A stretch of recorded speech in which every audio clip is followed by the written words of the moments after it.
huge outpouring of the faithful before the pontifical summer residence at Castel Gandolfo. They have come to mourn and pay tribute because the Pope is dead. In his dying hours, as he lay incapacitated from a stroke, Pius XII said, "Pray, pray, pray that this unhappy situation for the Church may end." Words of condolence come from leaders of states, from Protestants, Jews, Muslims. From President Eisenhower, his was a full life of devotion to God and service to his fellow men.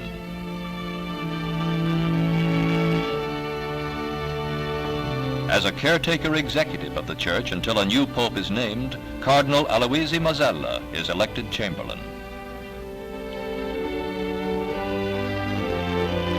And then from Castel Gandolfo at 2 o'clock in the afternoon, the deceased Pope begins an 18-mile procession to his final resting place at St. Peter's.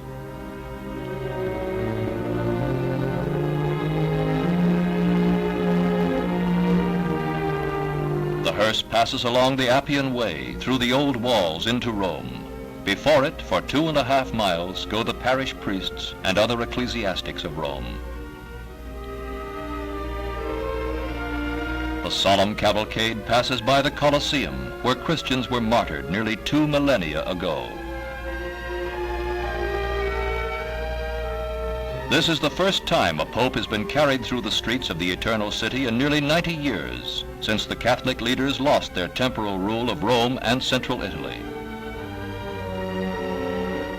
At St. Peter's Square, the crush of the crowds is tremendous. 1 million persons come to see Pius XII this day. The leading part of the procession reaches its destination just before dusk. A half hour later, in the gathering darkness, the Pope arrives. During the entire afternoon, as the cortege passed, the witnesses kneeled or crossed themselves or uttered their profound sentiments. The coffin is borne into St. Peter's Basilica by the 12 sediari, the men who carried him on his portable throne when he lived. Now he is home. In the crypts beneath the largest church in the Christian world, he will rest forever. But before the interment, 1 million persons file before the catafalque.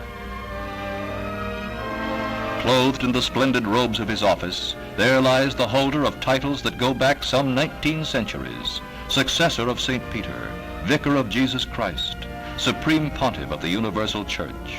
In his will he said, "I humbly ask pardon of all whom I may have offended, harmed, or scandalized by word or deed." Such was the man.